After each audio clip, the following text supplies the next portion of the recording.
Hello प्यारे बच्चों, कैसे हैं आप। आशा करती हूँ कि आप सब अच्छे होंगे और ध्यान से अपनी पढ़ाई कर रहे होंगे।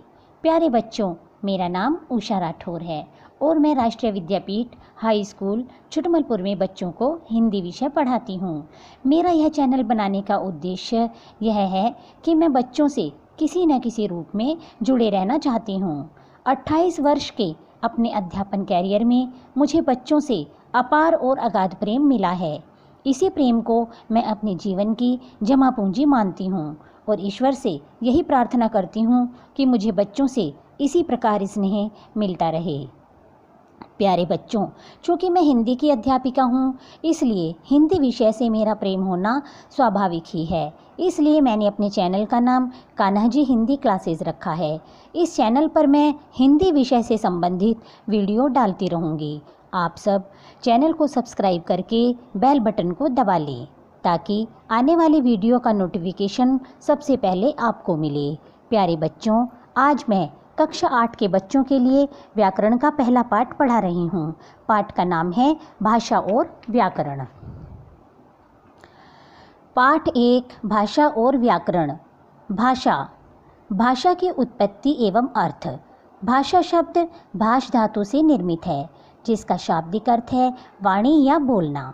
भाषा में दो बातें मुख्य रूप से पाई जाती हैं, वाणी और अर्थ। वाणी और अर्थ दोनों ही बातें समान होती हैं, क्योंकि जिस भाषा का मनुष्य द्वारा प्रयोग किया जाता है उसमें अर्थ होता है और वह सार्थक होती है। अतः भाषा की ध्वनियाँ अर्थपूर्ण शब्दों का निर्माण करती हैं। शब्दों से वाक्य का निर्माण होता है और इन्हीं वाक्यों के द्वारा हम अपने विचारों एवं भावों का आदान प्रदान करते हैं। भाषा की परिभाषा। समाज में प्रत्येक मनुष्य अपने भावों और विचारों को प्रकट करने के लिए जिस वाणी का प्रयोग करता है उसे भाषा कहते हैं। दूसरे शब्दों में भाषा वह साधन है जिसके द्वारा मनुष्य अपने भावों विचारों को स्पष्ट तथा पूर्ण रूप से लिखकर या बोलकर प्रकट करता है। भाषा की अन्य परिभाषाएं। नंबर 1, मनुष्य के मुंह से निकले हुए सार्थक ध्वनि समूह को भाषा कहा जाता है। नंबर 2, शब्दों द्वारा विचारों के आदान प्रदान को भाषा कहते हैं। भाषा के रूप। नंबर 1, मौखिक भाषा। मौखिक भाषा मुख द्वारा बोली जाती है। इसे सीखने के लिए प्रयत्न की आवश्यकता नहीं होती, यह स्वाभाविक रूप से सीखी जाती है। भाषा का मूल रूप मौखिक होता है। नंबर 2, लिखित भाषा। मौखिक भाषा की ध्वनियों को लेखन चिन्हों द्वारा प्रकट करने पर लिखित भाषा का जन्म होता है। लिखित भाषा लिखकर प्रकट की जाती है, इसको प्रयत्नपूर्वक सीखना पड़ता है। नंबर 3, सांकेतिक भाषा। मौखिक तथा लिखित भाषा का रूप बाद में विकसित हुआ, लेकिन मनुष्य ने सबसे पहले संकेतों, इशारों तथा चिन्हों आदि से अपनी बात कहनी आरंभ की। मन के भावों या विचारों अथवा उद्गारों को संकेतों के माध्यम से अभिव्यक्त करने को सांकेतिक भाषा कहा जाता है। भाषा के अंग। भाषा के प्रमुख अंग निम्नलिखित हैं। क, ध्वनि। मुख से निकलने वाली प्रत्येक आवाज़ ध्वनि कहलाती है। मौखिक भाषा में केवल ध्वनियों का ही प्रयोग किया जाता है। ख, वर्ण। वर्ण वह छोटी से छोटी मूल ध्वनि है जिसके खंड नहीं होते, जैसे ए, छोटी ई, छोटा ऊ, ल, म, त आदि। ग, पद। प्रचलित भाषा में शब्द को ही पद कहते हैं, लेकिन दोनों में मामूली अंतर है। जब कोई शब्द वाक्य में प्रयुक्त होने योग्य बना दिया जाता है तो वह पद कहलाने लगता है। जैसे बालिका ने गाना गाया। वाक्य में बालिका ने गाना गाया पद है। घ, वाक्य। एक पूर्ण विचार व्यक्त करने वाला शब्द समूह वाक्य कहलाता है। जैसे मोहन गाना गाता है। उपरोक्त वाक्य में मोहन गाना गाता है अलग अलग शब्द हैं, परंतु इनके एक साथ प्रयोग से एक अर्थ निकल रहा है। व्याकरण। व्याकरण शब्द विशेष रूप से प्लस आ, पूरी तरह से प्लस करण, व्याख्या करना से बना है, जिसका अर्थ है भली प्रकार से समझाना। प्रत्येक भाषा की सामान्य विशेषताओं को लेकर नियम बनाए जाते हैं।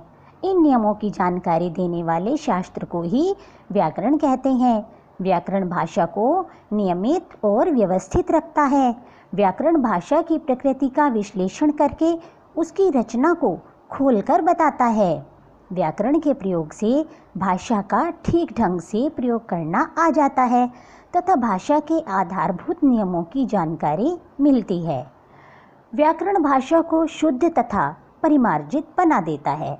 इस तरह यह स्पष्ट है कि व्याकरण के ज्ञान के बिना न तो शुद्ध बोल सकते हैं और न ही शुद्ध लिख सकते हैं। भाषा और व्याकरण सामान्यतः किसी भाषा की नियमावली को उसका व्याकरण कहते हैं। प्रत्येक भाषा के अपने नियम होते हैं।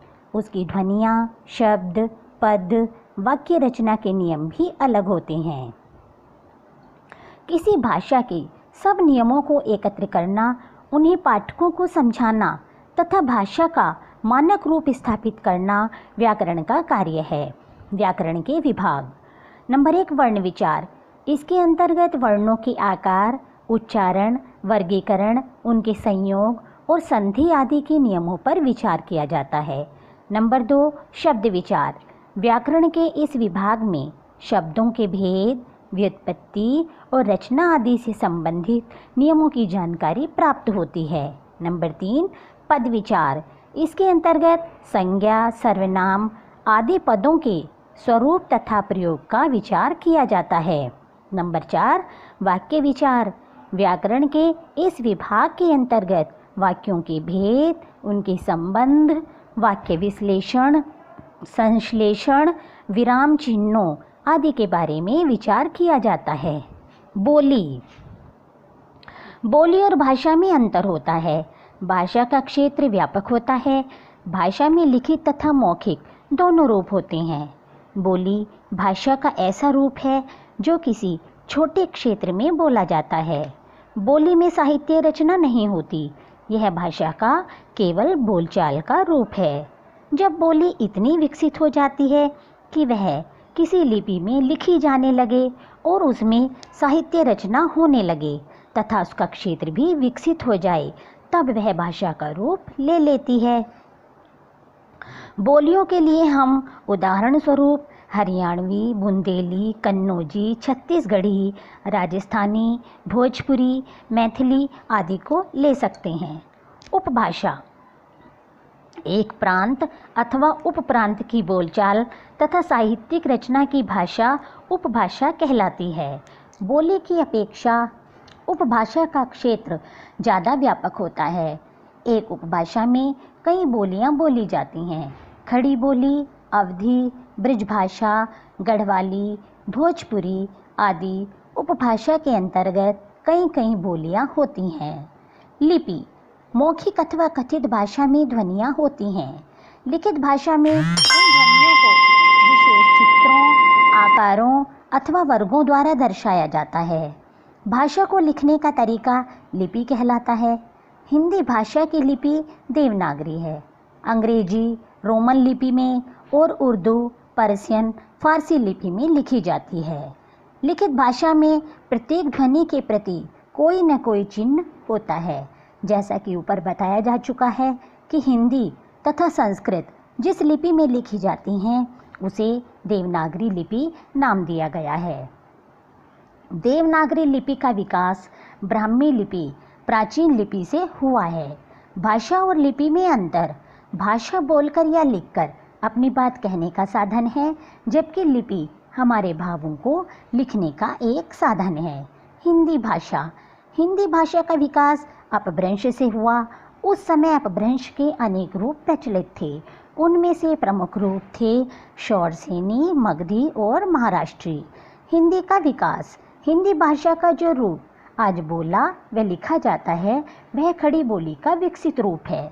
खड़ी बोली का प्राचीन रूप 10वीं शताब्दी में उपलब्ध होता है। 14वीं शताब्दी में अमीर खुसरो ने पहली बार इसका प्रयोग अपनी कविता में किया था। इस काव्यखंड में भारतवर्ष में मैथिली, ब्रज और उर्दू का बोलबाला रहा है। मैथिली ब्रज भाषा और काव्य भाषा के रूप में जनमानस पर राज करती रही। राजभाषा हिंदी। स्वतंत्र भारत की संविधान सभा ने 14 सितंबर सन 1949 को हिंदी भाषा को भारत संघ की राजभाषा के रूप में मान्यता दी। संविधान के अनुच्छेद 343 के अनुसार संघ की राजभाषा हिंदी और लिपि देवनागरी है। हिंदी भारत संघ के साथ साथ निम्नलिखित प्रदेशों की भी राजभाषा है: उत्तर प्रदेश, राजस्थान, हरियाणा, हिमाचल प्रदेश तथा दिल्ली। अभी इसके अभ्यास प्रश्न करते हैं। रिक्त स्थानों की पूर्ति कीजिए।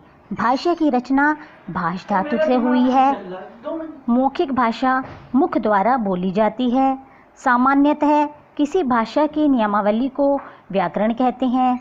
भाषा का क्षेत्र व्यापक होता है। भाषा को लिखने का तरीका लिपि है।